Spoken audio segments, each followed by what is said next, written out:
গোপনে ভিডিও বার্তা পাঠাচ্ছে, আপা আপনি পাল্টাবেন না, আপনি ঘাবড়ায়েন না, আমরা আছি, আপনি ঘাবড়ালে আমরা নরম হয়ে যাই। শয়তান তো দেখেনি, ওই ভিডিওতে যারা দেখলাম আমার মনে হয় শয়তান যদি আমি দেখতাম তো ওই রকমই হইত। এটা টাটকা নির্ভেজাল শয়তান। কোথায় পেয়েছেন এসব মাজার? কিছু মানুষের মাজারের প্রতি এত মহব্বত, আমার মনে হয় বিশ্ব নবীর উপর এত মহব্বত নেই। কিয়ামতের ময়দানে দুই প্রকার মানুষকে আল্লাহ সব চাইতে বেশি অপমান করবেন। তার এক নম্বরে দুনিয়ায় যারা মাজারের খাদেম ছিল, আরে কুষ্টিয়াতে দুই জায়গায় খাদেম বেশি, গোলাপ শাহ, লালন শাহ। মাজার কেন্দ্রিক যদি ইসলাম হতো, এই পৃথিবীতে সর্বোত্তম মাজার হচ্ছে মুহাম্মদ রাসূলুল্লাহটা। কিভাবে শিরিক চলছে, কোরআন দিয়ে হাদিস দিয়ে বললে বাংলাদেশে 48,000-এর মাজার একটাও টিকবে না। আজকে দেখলাম দুইটা মাজার অলরেডি বড় বড়, যেগুলো সবচাইতে বেশি ইনকাম হতো, দেওয়ানবাগি আর ওদিকে 8 রশি ভেঙ্গে গুড়িয়ে দিয়েছে। হাইকোর্টের বিচারপতি পর্যন্ত যদি বলে যে না হামজার মামলা, মামুনুল হকের মামলা হবে না, ওপরের নির্দেশ, তোর চেয়ারে বসে থাকার দরকার কি, তুই ভ্যান চালা। আমার বংশের 100 জনের 98 জন আওয়ামী লীগ করত। ওরা আমার মনে হয় যে শক্ত আওয়ামী লীগ, ওরা বঙ্গবন্ধুকে মনে করতো সেকেন্ড নবী। 5 তারিখের পরে বিকাল আসতে আসতে আমার কল দিয়ে বলছে, বাবাজি আমরা সব পাল্টিয়ে গেছি, এখন আমরা সব জামাত ইসলামী করি। আপনি যা করেছেন এই 15.5 বছর আগে ওটা শোধ হবে, এরপরে জামাত ইসলাম। আল্লাহ বলেন জালেমদেরকে যখন আমি ধরি, এই মানুষগুলোকে অপমানজনক শাস্তির একেবারে নিম্নে পৌঁছিয়ে দেই। কত বড় অপমান আল্লাহ করেছে এই কালামানিককে, ওর বিসি পর্যন্ত উড়ে গেছে। আমান হাকামা বিহি আদালা, যারা কোরআন দিয়ে বিচার ফায়সালা করে এরা ন্যায় বিচার কায়েম করতে পারে। কোরআনের বিচার এখনো পর্যন্ত আমরা দেখি নাই, এই জন্যে কাঙ্ক্ষিত মানের শান্তি এদেশে এখনো প্রতিষ্ঠিত হয়নি। এ কথার সাথে একমত আছেন তো? কাঙ্ক্ষিত মানের শান্তি পেতে হলে আল্লাহর এই বাণী, এই কালাম ছাড়া বিকল্প আর কিচ্ছু নেই। বহু কিছু আমরা দেখেছি 53 বছরে, কেউ কিছুই করতে পারেনি। আমরা এবার দেখতে চাই আল্লাহর এই কোরআন দিয়ে যেন বাংলাদেশের এই জমিনটা চলে ইনশাআল্লাহ। এতদিন যারা কোরআনের বিচার ব্যবস্থা কায়েম না করে শুধু মুখে বলে উড়িয়েছিল যে আমরা ন্যায় বিচার কায়েম করেছি, এর ডাহা মিথ্যা কথা। এর বাস্তব প্রমাণ আমি নিজে। 3 বছর আমাকে অন্ধ প্রকোষ্ঠে রেখে দিয়েছিল। কয়েকদিন আগে আমার মামলা সব খারিজ হয়ে গেছে, আপনারা জানেন। আমি মনে করলাম জিজ্ঞাসা করি বিচারপতিকে যে এতদিন পর্যন্ত আপনার এই আদালতে আমার মামলা আসতো যেত, কি আপনি একদিনও দেননি, আজকে যে একেবারে খালাস করে দিলেন। উনি হয়তো এই কথাই আমাকে বলতো যে হুজুর আমার হাত বাঁধা ছিল। কি বাঁধা ছিল? আজকে যেহেতু হাত খোলা পেয়েছি, কোনো চাপ নেই, আমার কোনো চিন্তাও নেই। সুতরাং এই দেশটাতে ন্যায় বিচার কায়েম করতে হলে এ দেশে যত চাপ আছে উপরের সব চাপ বন্ধ করা লাগবে। ছাত্র জনতা জীবন দিয়েছে যে 9টা কারণে, তার ভেতরে এটা অন্যতম, যে কোনো চাপ থাকবে না। কিসের চাপ? জেল থেকে বের হওয়ার পরে আমি এই ভাড়ামারা এসেছিলাম, কোন জায়গায় যেন, আমাকে বলছে হুজুর উপরের চাপ আছে, হবে না। আমিও বলেছিলাম আপনার চাপ সর্বোচ্চ এ জেলার যিনি দায়িত্বে আছেন, আমাদের মাননীয় এমপি যিনি পালিয়েছেন, ওই পর্যন্ত। আর আমার চাপ তো সরাসরি আরশ পর্যন্ত। আরশ থেকে ঘোষণা এসেছে আল্লাহর পক্ষ থেকে, ইন্নাল্লাযীনা ইয়াকতুমুনা মা আনজালনা মিনাল বায়্যিনাতি ওয়াল হুদা মিন বা'দি মা বায়্যানাহু লিন-নাসি ফিল কিতাব উলাইকা ইয়ালআনুহুমুল্লাহ ওয়া ইয়ালআনুহুমুল লাঈনুন। সূরা বাকারা 159 নম্বর আয়াতে আছে, 2 নম্বর পারার 3 নম্বর পৃষ্ঠা 4 নম্বর লাইনে পাবেন, তাফসিরে ইবনে কাসির আর ফি জিলালিল কোরআনের ব্যাখ্যা। আল্লাহ পাক বলেন নিশ্চয় যে বা যারা গোপন করছে ভবিষ্যতেও করবে। ইয়াকতুমুনা এই শব্দটা আল্লাহ গঠন করেছেন বানিয়েছেন দুইটা কাল দিয়ে, বর্তমান ভবিষ্যৎ, প্রেজেন্ট ফিউচার।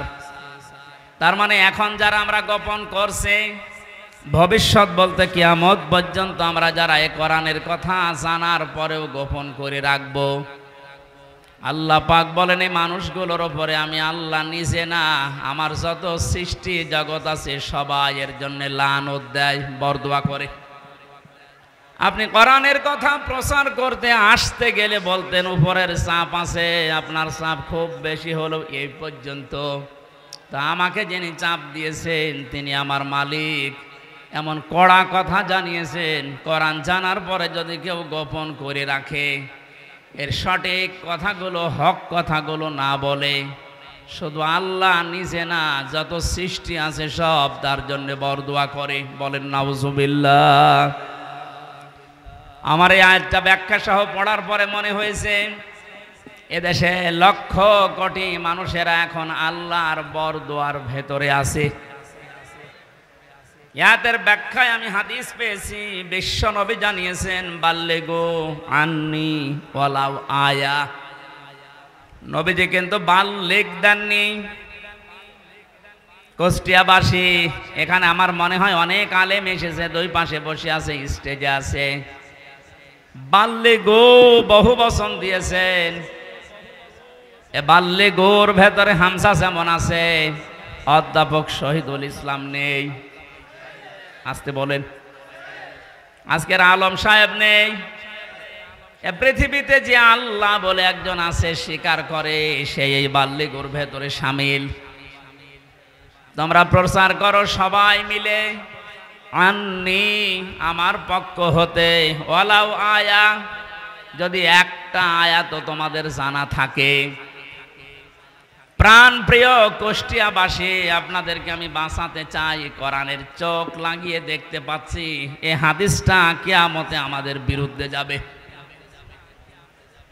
সবাই মিলে এই দায়িত্ব পালন করো, যে যতটুকু জানো, যতটুকু জানা আছে ওইটাও দুনিয়ায় জীবিত থাকতে পৌঁছিয়ে দাও। এ ঘোষণা কার? রসুলের। কার? আল্লাহর আদেশ মানা যেমন ফরজ, রসুলুল্লাহর আদেশ মানা কি? বলেন বলেন।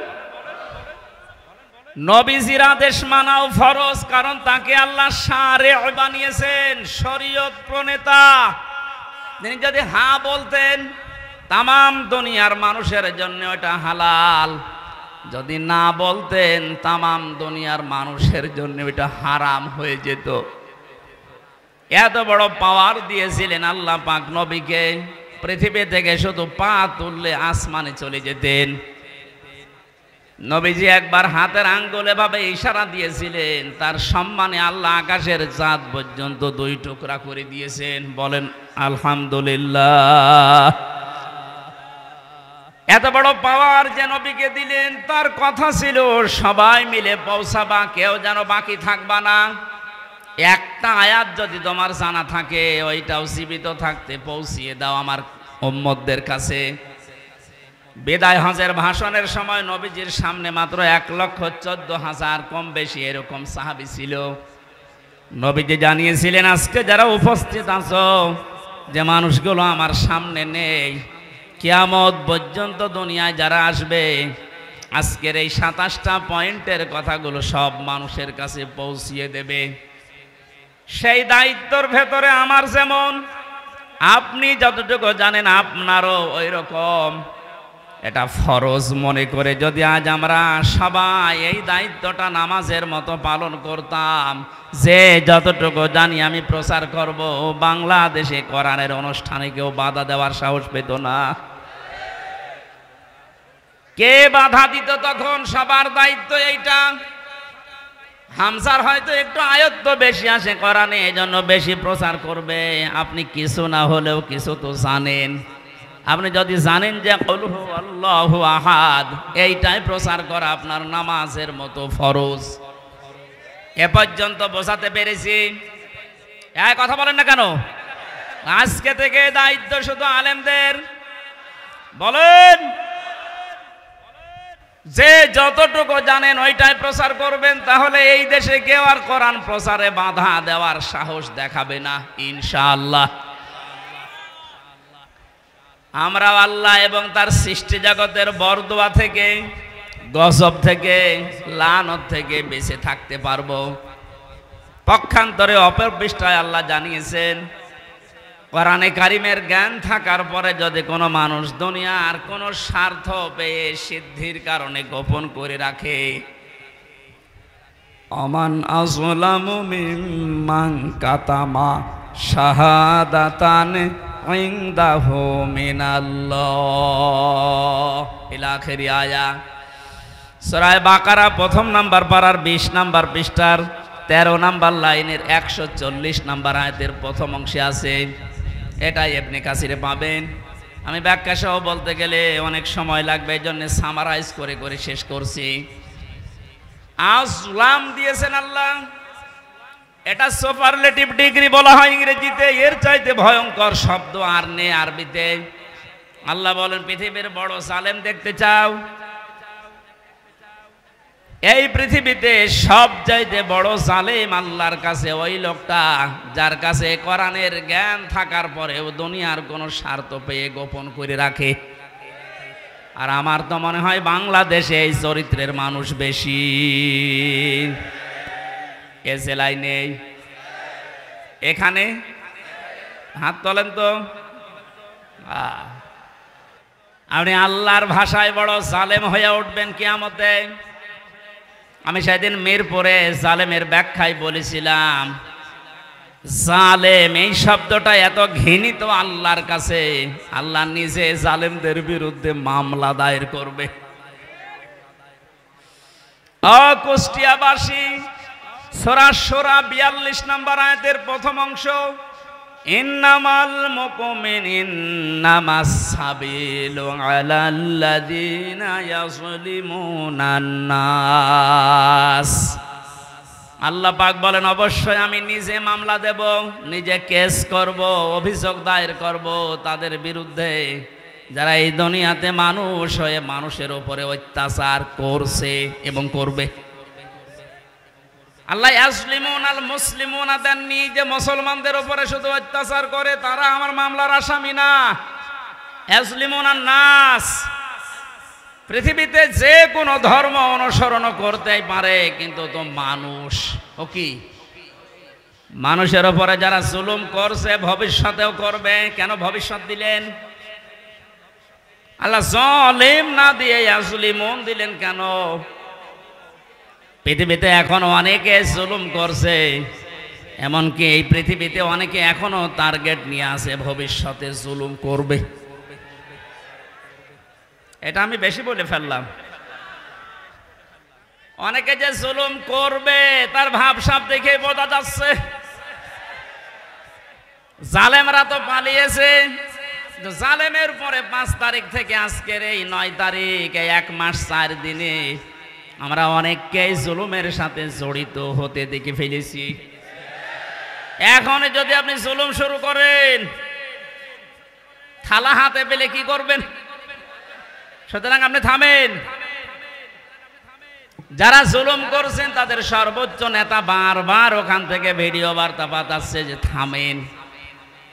এ দলের নাম নিয়ে কেউ যদি জুলুম করে, অত্যাচার করে, চিন্তায় করে, যে কোনো কাজ করে, এর জন্য দল দায়ী না, সে তার নিজের জন্য দায়ী।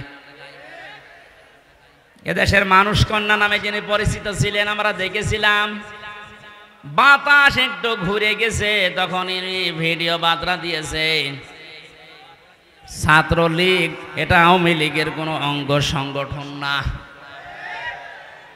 এত আদর মহব্বত দেখতাম, অথচ বাস্তবতায় একটু বাতাস ঘুরেছে।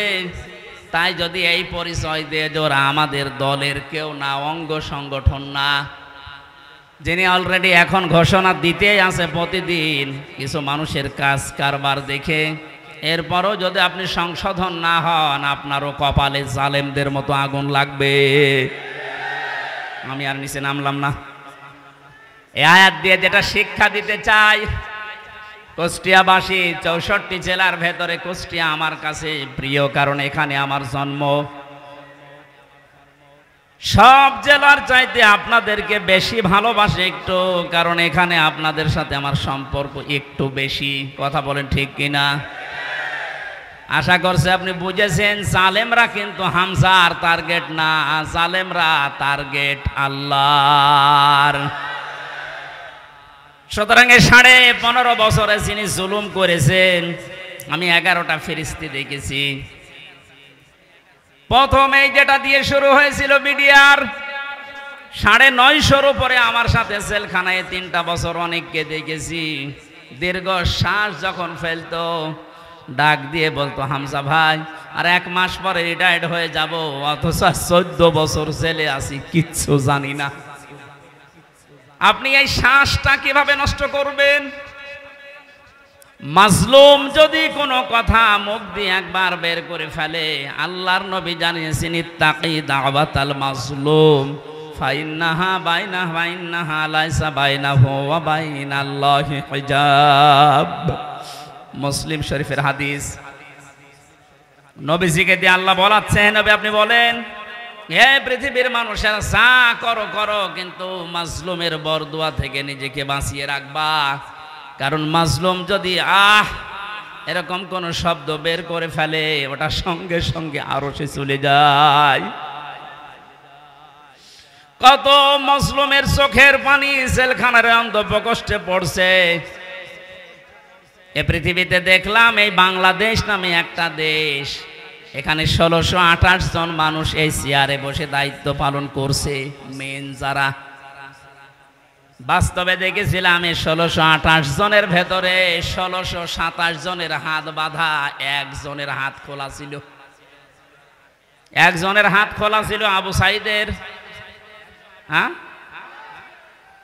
ওর হাত যদি খোলা না থাকবে এভাবে করে দিল কি করে? হাইকোর্টের বিচারপতি পর্যন্ত যদি বলে যে না, হামজার মামলা, মামুনুল হকের মামলা হবে না, উপরের নির্দেশ, তোর চেয়ারে বসে থাকার দরকার, কিন্তু ভ্যান চালা। আপনি বলেন, একটা হাইকোর্টের বিচারপতি যদি একথা বলতে পারে, বিচার ব্যবস্থা কিভাবে বাধা ছিল আপনি টের পাচ্ছেন? একটা দেশ কত বড় দুর্নীতিগ্রস্ত হয়ে গেলে জাতীয় মসজিদের ইমাম পর্যন্ত পালিয়ে যায়। আর কার নাম বলবেন? জাতীয় মসজিদের ইমামও পালিয়ে গেছে। কুষ্টিয়াবাসী, আমি আবার বলছি, যে মানুষগুলো এই 1628 জন, এদের দোসর যারা, সব আল্লাহর মামলার আসামি। বাদী যত বড় হয় মামলা তত কঠিন হয়। আমার মামলায় সরাসরি যেহেতু রাষ্ট্রবাদী ছিল, এজন্য বহু চেষ্টা করার পরও কিছুই হয়নি। এ মামলাটা 31 বার উঠেছে, সিএমএম কোর্ট, জজ কোর্ট, হাইকোর্ট মিলে, হবে না। অথচ এ মামলায় যদি সাজাও লাগিয়ে দেয়, 3 মাসের বেশি সাজা হয় না। 3টা বছরের ভেতরে এ কঠিন অবস্থায় ফেলে দিয়ে আপনি কি করলেন? বিচার ব্যবস্থাকে একেবারে ধ্বংস করা ফেলা হয়েছিল। আহ্বান জানাবো, এখন যারা দায়িত্বে আছেন, সংস্কার যেহেতু আরম্ভ হয়ে গেছে, আর এই জন্যেই এতগুলো মানুষ জীবন দিয়ে গেল। সুতরাং সকাল আসতে আসতে যেন আমরা শুনি এই 1628টা চেয়ারে নতুন মানুষ এসে বসেছে। নাই তো এরা যতদিন থাকবে ততদিন নতুন নতুন ইস্যু তৈরি করে আবার বিশৃঙ্খলা ঘটাবে। কারণ ওদের চরিত্র এরকমই। আপনি বাস্তবতা দেখেছেন। এরপরও অনেকে জালেমের পক্ষে সাফাই গাচ্ছে, স্ট্যাটাস দেয়, এখনো গোপনে ভিডিও বার্তা পাঠাচ্ছে। আপা আপনি পাল্টাবেন না, আপনি ঘাবড়ায়েন না, আমরা আছি। আপনি ঘাবড়ালে আমরা নরম হয়ে যাই। শয়তান তো দেখেনি।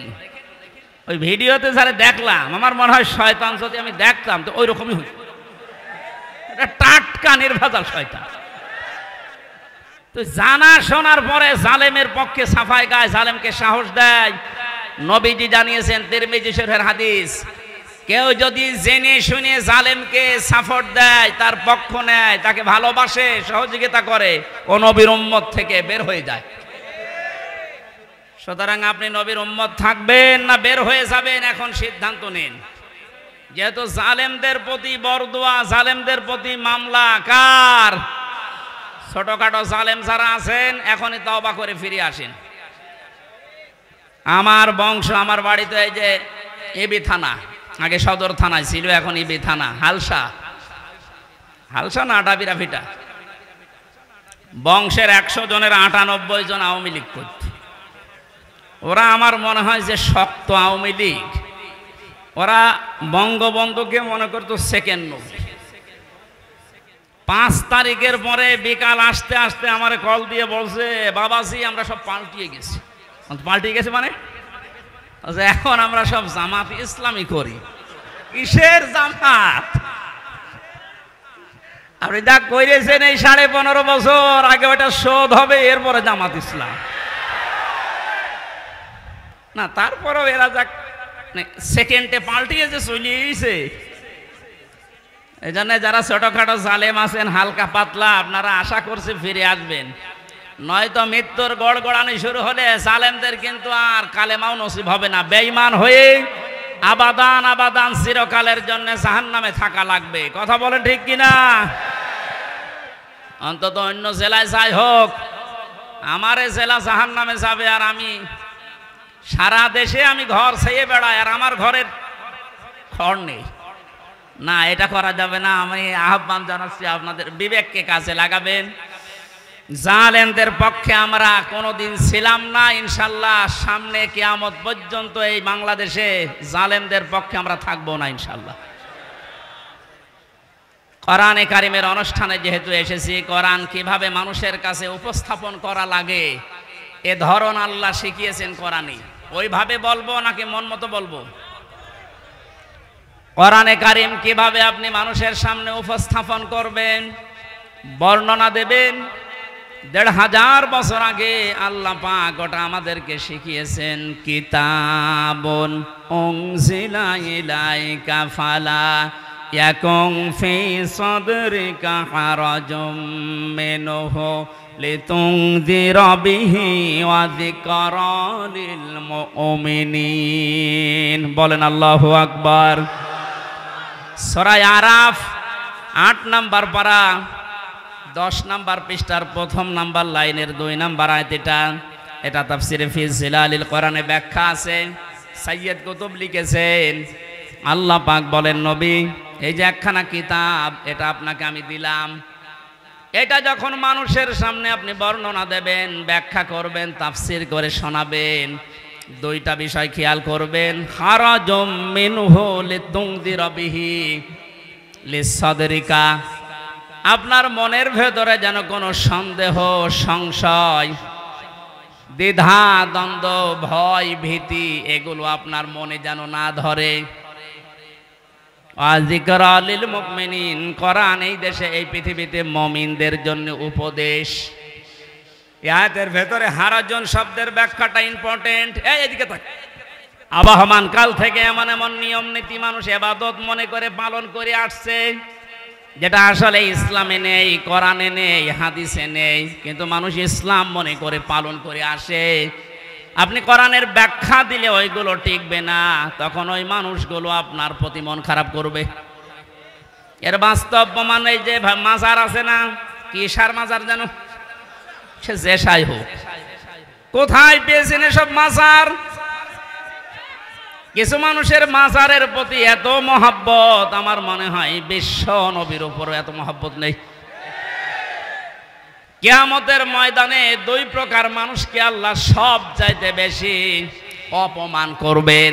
তার 1 নম্বরে দুনিয়ায় যারা মাজারের খাদেম ছিল, আরে কুষ্টিয়াতে 2 জায়গায় খাদেম বেশি, গোলাপ শাহ, লালন শাহ। আর জায়গা পান না খেদমত করার। এই কথা বলেন না কেন? মাজার কেন্দ্রিক যদি ইসলাম হতো, এই পৃথিবীতে সর্বোত্তম মাজার হচ্ছে মুহাম্মদ রাসূলুল্লাহটা। ওখানে তো কাউকে আমি কোনোদিন টাকা দিতে, মোমবাতি দিতে, আগরবাতি দিতে দেখি না। কোন কারণে আপনি এখানে এই সমস্ত কাজ কারবার করেন? লা তাত্তাখিদুল কুবুর মাসাজিদা, কবরকে সেজদার জায়গা বানিও না। অথচ লালনের মাজারে যে দেখেন এখনো অনেকে সেজদায় পড়ে আছে। এইটাই আমি একদিন গিয়েছিলাম, কিভাবে শিরিক চলছে। কোরআন দিয়ে হাদিস দিয়ে বললে বাংলাদেশে 48,000-এর মাজার একটাও টিকবে না। আজকে দেখলাম 2টা মাজার অলরেডি বড় বড়, যেগুলো সবচাইতে বেশি ইনকাম হতো দেওয়ানবাগি, আর ওদিকে 8 রশি ভেঙ্গে গুড়িয়ে দিয়েছে। শিরিক যে দেশে চলে ওই দেশে আল্লাহর রহমতের দৃষ্টি আল্লাহ তুলে নেয়। আমার তো মনে হচ্ছে যেভাবে দেশ থেকে এখন শিরিক আস্তে আস্তে আরম্ভ হচ্ছে দূর হওয়া, আল্লাহর রহমত এই দেশটা আল্লাহ ভরে দেবে ইনশাআল্লাহ। কোন মৃত মানুষের প্রশংসা করা 3 দিনের উপরে জায়েজ নেই। ভালো করে শোনেন, আমি বানিয়ে বলছি। যত আপনজন হোক, মারা গেলে 3 দিনের পরে আপনি আর শোক পালন করতে পারবেন না। 3 দিন পরে শোক পালন করা জায়েজ নেই কারো কেউ মারা গেলে। হ্যাঁ, বিধবা মহিলা স্বামী মারা গেলে সর্বোচ্চ 3 মাস 10 দিন বিবাহ ছাড়া থাকতে পারবে। আপনার কি আত্মীয় হয় গোপালগঞ্জের ওই লোক, কবে মারা গেছে এতদিন পর্যন্ত আপনার শোকই যায় না? আপনাকে রাগ হয়ে গেল? তাহলে হাদিস কেটে বাদ দিয়ে দিন। আমি তো গোপন করলে আমার সমস্যা হবে, কিয়ামতে আমার জহব্বা কেটে দেবে। কথা বলুন, আমি আপনাকে বাঁচাতে চাচ্ছি। যেহেতু ইবাদত 1 দিন 2 দিন 5 দিন না, ওয়াবুদ রব্বাকা হাত্তা ইয়াতিয়াকাল ইয়াকিন। সূরা হিজরের 99 নম্বর আয়াত 14 নম্বর পারার আছে আল্লাহ বলেন ইবাদত করবা 2 দিন 5 দিন না, যতদিন মরণ না আসে ততদিন। এটা যদি একটা ইবাদতের কথা বলছি, শোক পালন করা জায়েজ নেই 3 দিনের উপরে। এটা নেই ইমাম হোসাইন মারা যাওয়ার পরে আজও যারা শোক পালন ছাড়েন না, আপনি ইসলামে নেই। এটা একটা বেদাত। এক কথা বলেন না কেন? আপনার মহব্বত ইমাম হোসাইনের প্রতি এত বেশি যে হাই হোসেন করে পিঠের চামড়া তুলে ফেলছেন। তো ওনার তো আর একটা ভাই ছিল হাসান, উনি মারা গেছে বিষ খেয়ে। একটু বিষ খান তো দেখি, পুরাটা বাটপারি এটা। ইমাম হোসাইনকে নিয়ে যদি এই মানুষগুলো আবেগ দেখি এরা বাটপারের পর্যায়ে পড়ে, পৃথিবীতে ইমাম হোসাইনের পর আর কে এত দামি থাকতে পারে যে তার জন্য আপনাকে বছরে বছরে মাসে মাসে দিনে দিনে শোক পালন করা লাগবে? এটা ইসলাম না। ইসলামের ভেতরে নতুন করে আপনি এটা সংযোজন করেছেন, আপনি বেদাত পন্থী। নবীজি জানিয়েছেন কেউ যদি বেদাত আরম্ভ করে, এবাদত না অথচ এবাদত মনে করে পালন করতে বলে, ওই লোকটাকে সালাম দেওয়া পর্যন্ত জায়েজ নেই। কত বড় কঠিন কথা দেখেছেন। যারা বেদাত আবিষ্কার করে তাদের সালাম দেওয়া জায়েজ নেই। অথচ এমন হাদিস আমি কোনোদিন পড়িনি, পাইনি যে নামাজ পড়ে না তারে সালাম দেওয়া যাবে না। পেয়েছেন? কেউ পেয়েছেন? রোজা রাখে না তারে সালাম দেওয়া যাবে না, আমি পাইনি। কিন্তু ইসলামের ভেতরে নতুন করে কিছু ঢুকিয়ে কেউ যদি ওইটা ইসলাম মনে করে পালন করে তারে সালাম দেওয়া জায়েজ নেই। আর এগুলো সব বেশি হয় এই 48,000 দরবারে। এই জন্যে শিরিক যখন এই দেশ থেকে বিদায় নিচ্ছে, আল্লাহ রাব্বুল আলামিনের রহমত এ দেশে বৃষ্টির মতো নাজিল হবে ইনশাআল্লাহ। সূরা মুলক থেকে মাত্র 2টা আয়াত পড়েছি, যেহেতু তাফসীরুল কোরআন মাহফিল লিখে দিয়েছেন, এর হক আদায় করা দরকার। আমরা তাফসীর আকারে আরম্ভ করছি ইনশাআল্লাহ। জবান খুলে কোরআনের সোনালী আয়াত এবার পড়েন। আউযু বিল্লাহি মিনাশ শাইতানির রাজিম। বিসমিল্লাহির রহমানির রহিম। তাবারাকাল্লাযী বিয়াদিহিল মুলকু ওয়া হুয়া আলা কুল্লি শাইইন কাদির। সূরায়ে মুলক, কোন সূরা? মুলক শব্দের শাব্দিক অর্থ রাজত্ব। মুলক মানে কি? আল্লাহ রাব্বুল আলামিন সূরা মুলক নাযিল করে 30টা আয়াত দিয়েছেন, 3টা রুকু দিয়েছেন। এর প্রথম 2টা আয়াতে আল্লাহ নিজের পরিচয় তুলে ধরছেন, নিজের বড়ত্ব, মহত্ব, আমিত্ব। কারণ আল্লাহ পাক নিজের বড়ত্ব তুলে ধরতে পারে, তাছাড়া দুনিয়ার কোন সৃষ্টি তার নিজের বড়ত্বের পরিচয় তুলে ধরতে পারে না।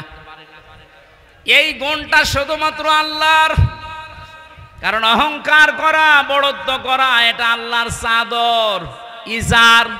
কেউ যদি অহংকার করে, বড়ত্ব দেখায়, সে যেন আল্লাহর চাদর নিয়ে টানাটানি করে। হাদিসে কুদুসি, পৃথিবীর কোন সৃষ্টি যদি আল্লাহর চাদর নিয়ে টান দেয়, আল্লাহ তাকে জমিনে আছাড় দিয়ে অপমান করে। এর বাস্তব প্রমাণ এই 5 তারিখের আগে জালেমরা ধরাকে সারা জ্ঞান করে এমন কোন বিষয় নেই, বিভাগ নেই যেখানে ওরা অহংকার আর তাকাব্বুরি, বড়ত্ব দেখায়নি। আল্লাহ পাক ধরেছেন এমন কায়দায়, ওয়ালাহুম আযাবুম মুহিন। আল্লাহ বলেন জালেমদেরকে যখন আমি ধরি, এই মানুষগুলোকে অপমানজনক শাস্তির একেবারে নিম্নে পৌঁছিয়ে দেই। কত বড় অপমান আল্লাহ করেছে এই কালামানিককে, ওর বিসি পর্যন্ত উড়ে গেছে। আর কি দেখাবে আল্লাহ? যেদিন ওর বিসি উড়ে যায় সেই দিন আমি শুকরিয়া আদায় করেছি, মাবুদ এই লোকটা বিচার ব্যবস্থায় থাকতে যত অবিচার করেছে, ও তো মানুষ ছিল না, একটা টাটকা জানোয়ার ছিল।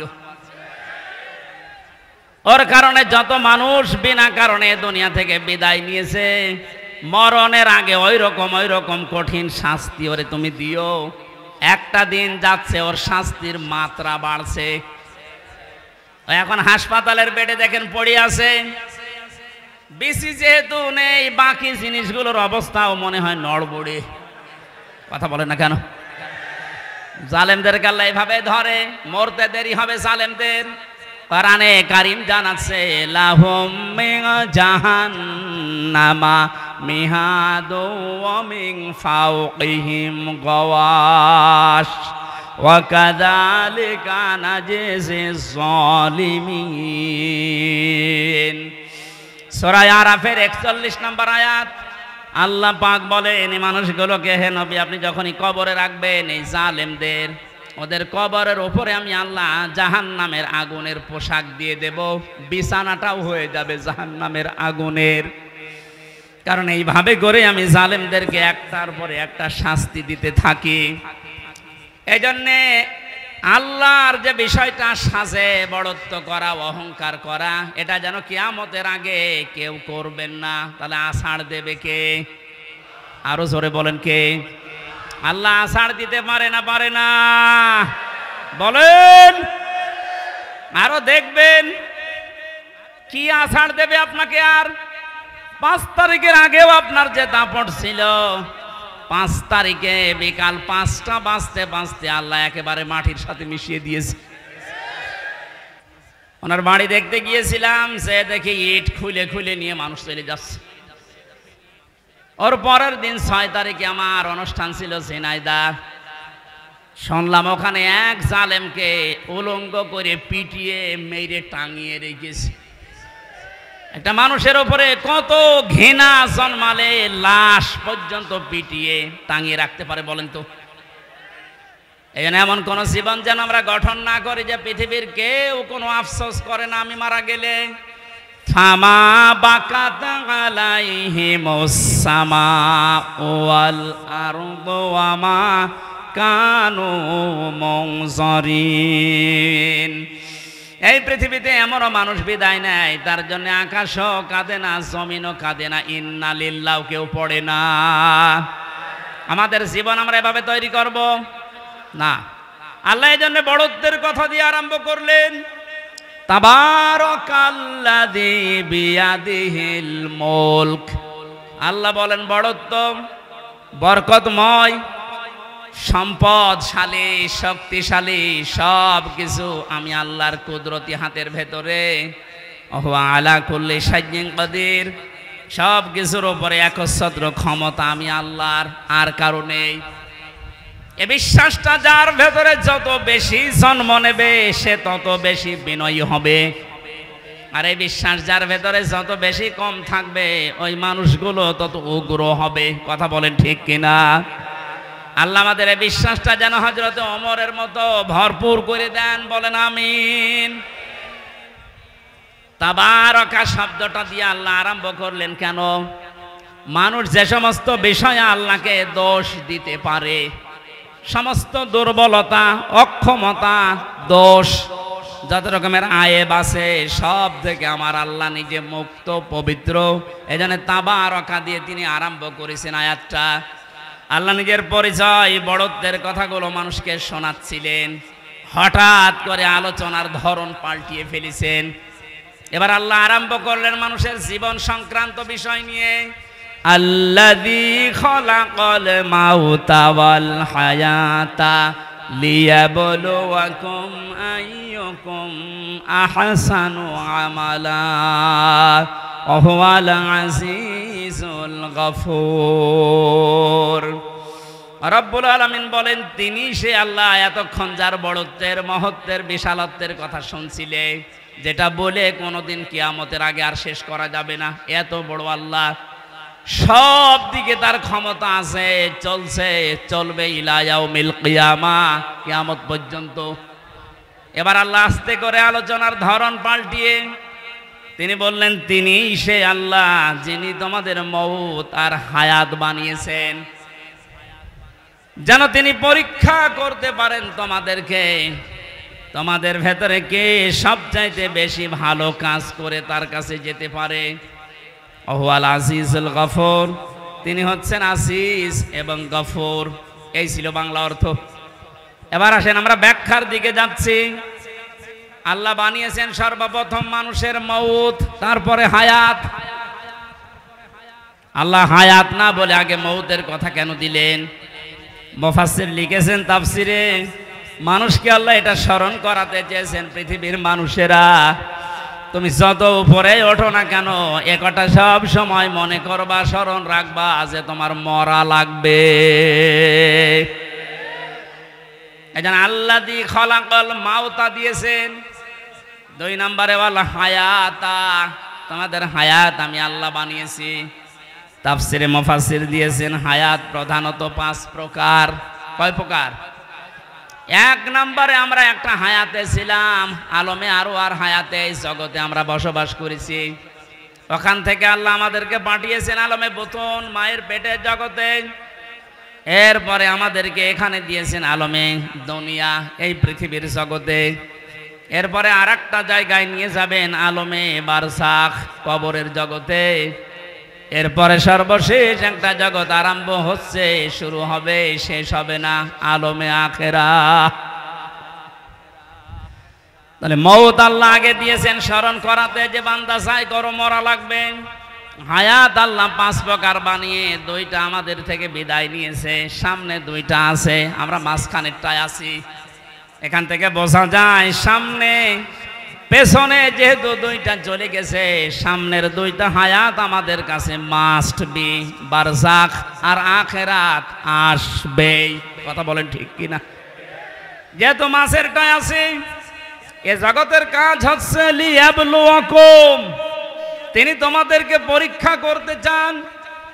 আইয়ুকুম আহসানু আমালা, তোমাদের ভেতরে সবচাইতে বেশি ভালো কাজ করে কে আসতে পারে। কুষ্টিয়াবাসী খুব খেয়াল করেন আল্লাহর এই কথাকে।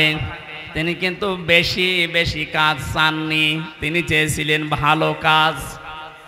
কুষ্টিয়াবাসী একটু খেয়াল করেন তো, তাফসির মাহফিলে তাফসির শোনার জন্য মন দিয়ে যারা বসে আছেন, 2টা জগৎ চলে গেছে অলরেডি, আর একটা জগৎ 2টার সামনে আছে।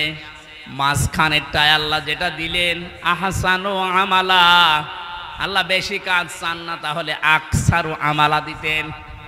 আল্লাহ দিয়েছেন আহসানু, ইসমে তাফজিল, আমি সবচেয়ে ভালো কাজটা চাই, বেশি কাজ চাই না।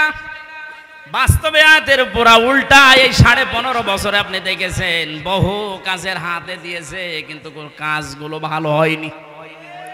কুষ্টিয়ার মেডিকেল কলেজের দিকে তাকান, হওয়ার আগেই ভেঙে পড়ে গেছে।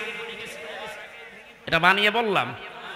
আমি জেলখানায় থাকতে যুগান্তর পত্রিকায় যেই দিন দেখেছি যে বানানোর আগে, উদ্বোধনের আগে পড়ে ভেঙে গেছে। আপনার অত বড় কাজের আঞ্জাম দেওয়া কি দরকার? কাজটা ভালো করে করেন।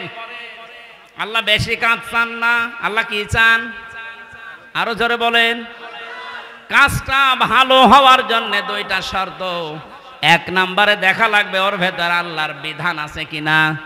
2 নম্বরে দেখতে হবে বিশ্ব নবীর জীবনে এরকম কাজ ছিল কিনা। এখন যদি বলেন নবীজির জীবনে হাসপাতাল বানানো ছিল, হ্যাঁ ছিল। বিশ্ব নবী মুহাম্মদুর রাসূলুল্লাহ মানবতার সেবায় যে কাজগুলো করেছিলেন ওই জামানায় আপনি তার জীবনীতে দেখবেন। এই যে মিডিয়ার কথা এসেছে আজকে আসার সময় বলছিল, এই জন্য মনে পড়ছে আমি বলছি। অনেক মানুষ এখনো পর্যন্ত ফতোয়াবাজি করছে যে নবীজির যুগে যে মিডিয়া, এই টেলিভিশন, এই পর্দা ছিল না। এই প্রযুক্তি যারা ব্যবহার করছে এরা হারাম কাজে আছে। একটা ভ্রান্ত ধারণা এটা। আল্লাহর নবী মুহাম্মদুর রাসূলুল্লাহর জামানায় এই মিডিয়া ছিল, কিন্তু সিস্টেম এভাবে ছিল না।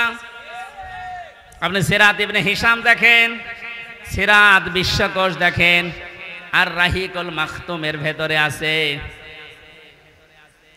ওই জামানার সর্বোচ্চ প্রজেক্টর ছিল, প্রযুক্তি ছিল লাল কাপড়। কেউ যদি বিপদে পড়তেন পাহাড়ের উপরে উঠে লাল কাপড় তিনি উড়িয়ে দিতেন। সব পাহাড়ের পাদদেশে এসে জিজ্ঞাসা করত কি হয়েছে। এই যে লাল কাপড় উড়িয়ে দেওয়া এই প্রযুক্তি, এটা কাফেরদের তৈরি করা, আবহমান কাল থেকে হয়ে আসছিল। আল্লাহর নবী লাল কাপড় একবার উড়িয়ে দিলেন, পাহাড়ের পাদদেশে এলাকার কুরাইশেরা সব এসে জড়ো হয়ে গেছে। ডাক দিয়ে বলে, ইয়া মুহাম্মদ, কোনো বিপদ? নবীজি বললেন, হ্যাঁ বিপদ। এই পাহাড়ের পাদদেশে একদল সৈন্যবাহিনী আছে, এখনই তোমাদেরকে আক্রমণ করবে। তোমরা যদি সতর্ক না হও। সবাই এক বাক্যে জবাব দিচ্ছে, বলেন আমরা সতর্ক আছি, কি করা লাগবে আমাদের? তিনি তখন বিষয়টা উল্টিয়ে বললেন, আল্লাহর বান্দা বান্দিরা, আমি দেখতে পাচ্ছি আল্লাহর গজবের ফেরেশতারা এই পাহাড়ের পাদদেশে অবস্থান নিচ্ছে।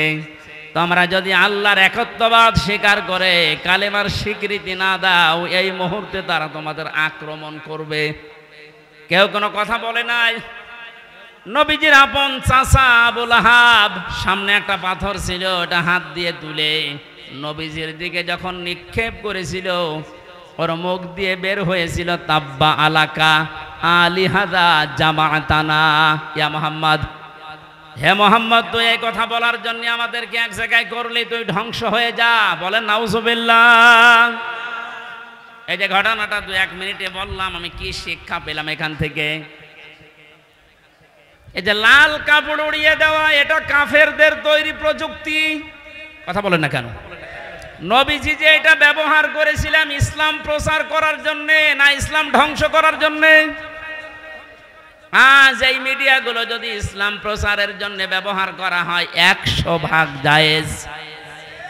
এটা যদি ইসলাম ধ্বংস করার জন্য ব্যবহার করা হয় এটা 100 ভাগ হারাম। হ্যাঁ, এখানে একটা মাসলা আছে। পুরুষের জন্য যে সতরটা, এতটুকু আপনার জন্য এই টেলিভিশনে হোক, বাইরে হোক, পর্দায় হোক জায়েজ আছে। ইমাম আবু হানিফা রহমতুল্লাহ আলাইহির মত অনুযায়ী একটা পুরুষের মুখমণ্ডল, হাতের কবজি, পায়ের পাতা এতটুকু বাদ দিয়ে পুরা শরীর যদি ঢাকা রাখে, তাহলে একটা মহিলার সামনে আসলে আপনার গুনাহ নেই। আমি আবার বলছি মাসলাটা, একটা মেয়ে লোক যদি নিজের মুখমণ্ডল, হাতের কবজি, পায়ের পাতা খোলা রেখে চলাফেরা করে, দেখাশোনা করে, জায়েজ আছে, এর দিকে তাকানো জায়েজ আছে। কিন্তু এ যদি খাস পর্দা করতে চায়, হাত মোজা, পা মোজা দিয়ে মুখ ঢেকে শুধু চোখ দুটো বের করে, এটা সর্বোত্তম। কিন্তু বাস্তবতায় যদিও কর্মজীবনে সে বাইরে যেতে চায়, হাতের কবজি, মুখমণ্ডল, পায়ের পাতা খোলা রেখে ও কাজ কারবার করতে পারবে? এটা যদি আপনি সামনে দেখুন যেমন জায়েজ আছে, এ পর্দায় দেখলেও সেরকম জায়েজ আছে। এবার আসেন পুরুষেরটা। আল্লাহর নবী জানিয়েছেন একটা পুরুষের সতর হচ্ছে মা নাভি থেকে শুরু করে হাঁটু পর্যন্ত। এটা যদি ঢাকা রাখে, বাকি শরীরে কাপড় চোপড় নেই, তার দিকে তাকানো জায়েজ আছে না নেই? 100% জায়েজ আছে, কারণ সতর ঢাকা আছে। আমরা যেটা নিয়ে এসেছিলাম এই যে আহসানু আমালা, এই শব্দটার ব্যাখ্যা করতে গিয়ে আমি পেয়েছি আল্লাহ যেহেতু বেশি বেশি কাজ চাননি, কোরআনে ভালো কাজ চেয়েছেন, এখান থেকে একটা মাসলা আমি বের করেছি। পৃথিবীতে আমরা একটা বিষয় এখনো পর্যন্ত মনে হয় ক্লিয়ার না, মিজানের পাল্লা। শোনেননি নাম? মিজানের পাল্লা নাম শুনেছেন? এ জিনিস দিয়ে কি করে? আমল মাপে। কি মাপে? আরো জোরে বলেন। এখানে অধ্যাপক বসে আছে, অ্যাডভোকেট বসে আছে, আলেমরা বসে আছে। এই বিষয়টা ক্লিয়ার করব আজকে ইনশাআল্লাহ। কোরআনে কারিমে মাপার যন্ত্রের যে সমস্ত নাম আমরা পেয়েছি, ফাআম্মা মান সাকুলাত মাওয়াজিনুহু ফাহুয়া ফি ঈশাতির রাদিয়া ইলা আখিরি আয়াত। আল্লাহ পাক বলেন কোন মানুষের সেকাল, ওজন, এটা মাপ দেওয়া হবে যেটা দিয়ে, এটা যদি ভারী হয়, ওজন যদি বেশি হয়, তাকে সন্তোষজনক জীবন, তার মানে জান্নাতে তাকে পৌঁছিয়ে দেওয়া হবে। আমাদের দেশ বিশেষ করে আমি বহু দেশ থেকে এই তথ্যটা পাওয়ার চেষ্টা চালিয়েছি। বাংলাদেশ, ভারত, পাকিস্তান, এই তিনটা দেশে একটু সমস্যাটা বেশি এই যে মাপটা নিয়ে। আমরা মনে করি কিয়ামতের ময়দানে আল্লাহ মিজানের পাল্লায় আমাদেরকে ওজন দেবেন। আমাদের ওজনটা দেবেন কি বলেন তো? আমল। বলেন না কেন? আরো জোরে বলেন, আর একবার বলেন। আমল। আমল এটা আরবি শব্দ, বাংলা কাজ।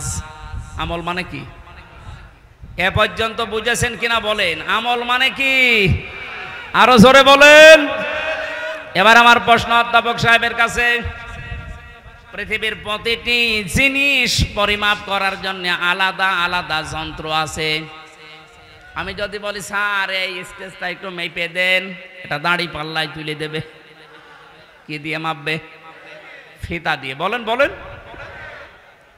যদি এখন বলি যে 1 কেজি চাল মেপে দেন, ওটা ফিতা দিয়ে মাপবে। কি দিয়ে? বলেন। এই যে এখানে পানি আছে, এই পানি যদি ওনারে মাপতে দেয়, উনি ফিতা দিয়ে মাপবে। এটার জন্য লিটার আছে, সিসি আছে। কথা বলেন না কেন? দুনিয়ায় যত জিনিস দেখবেন, প্রতিটি জিনিস পরিমাপ করার জন্য আলাদা আলাদা যন্ত্র আছে। আপনি যে এতক্ষণ বলছেন যে কিয়ামতে আল্লাহ মাপবে, আমল কি মাপবে? আমল মানে বলেন, কাজ মাপতে হয় দাড়ি পাল্লা দিয়ে, যে 5 কেজি কাজ। এই ধারণাটা আজ নিরসন করা লাগবে। ভুল ধারণায় আছি আমরা। এটা যদি আমার মনে হয় ক্লিয়ার হয়, অনেক বিষয় আপনার সামনে আজ স্পষ্ট হবে যে না, এগুলো আসলে ভ্রান্ত ধারণায় ছিলাম। আল্লাহ পাক বলেন আমি আমলের মাপ দেব কিয়ামতে মিজানের পাল্লা দিয়ে। কিসের পাল্লায়? মিজান মানে না না, আপনি কোন অভিধানে পাবেন না মিজান মানে দাড়ি পাল্লা। মিজান মানে মানদণ্ড। মিজান মানে কি? আমাদের হাইকোর্টের সামনে দেখবেন একটা দাড়ি পাল্লা টাঙানো আছে, ওটার নাম কি? ওটা সরকার টাঙিয়ে রেখেছে দুই দিকে সমান সমান, নাকি একদিকে একটু ঝুলে আছে? দুই দিকে সমান কেন? সরকার দেশের জনগণকে বোঝাতে চায় এদেশের ইউনিয়ন থেকে শুরু করে জজ কোর্ট, হাইকোর্ট পর্যন্ত যদি কোনো বিচার না পাও, এ সুপ্রিম কোর্টে আসলে ন্যায় বিচার পাবা। এটা ন্যায় বিচারের প্রতীক। দাড়ি পাল্লা কিসের প্রতীক? আমাদেরকে যেহেতু আল্লাহ মাপবেন, আপনি বলছেন আমল। আমল মানে কাজ। আর এখানে কোনো পাগলেও বিশ্বাস করবে না কাজ মানুষ দাড়ি পাল্লায় তুলে দেয় যে 8 কেজি কাজ।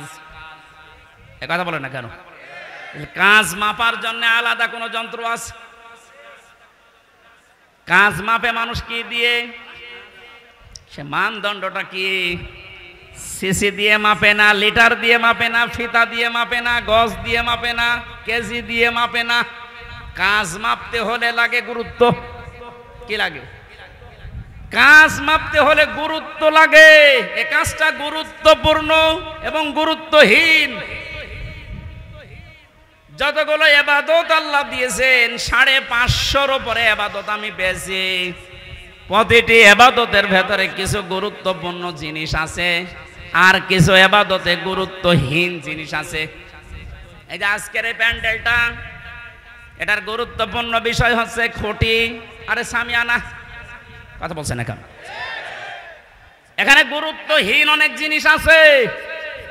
এই যে এইটা, এই টেবিল, এই লাইট, এই যে ফুল ফুল ঝুলছে, এই ক্যামেরা, এগুলো না হলে কেউ স্টেজ বলবে না, বলবে না। কিন্তু খুঁটি আর সামিয়ানা না থাকলে স্টেজ বলবে।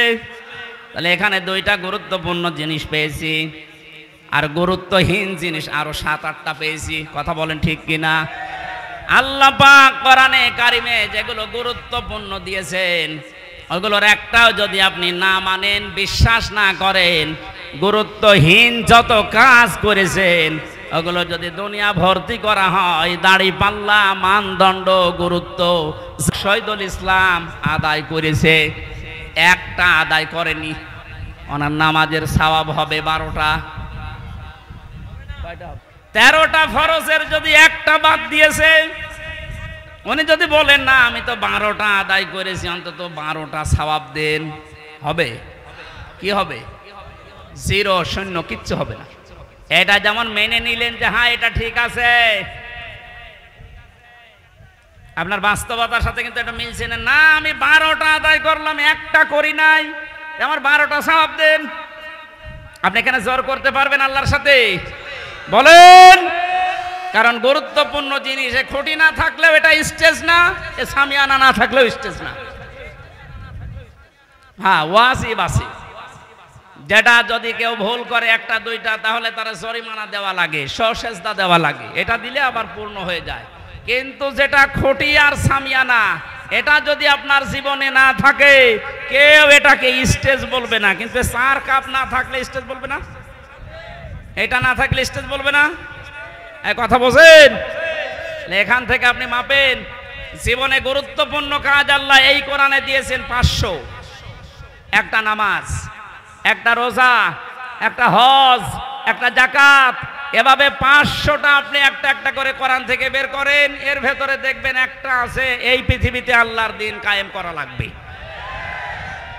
নামাজ পড়া যদি আপনার কাছে রাজনীতি মনে না হয়, রোজা রাখা যদি রাজনীতি মনে না হয়, দিন কায়েমের কথা যারা বলে এটা রাজনীতি যদি মনে হয়, আপনার একটা খুঁটি বাদ চলে গেছে।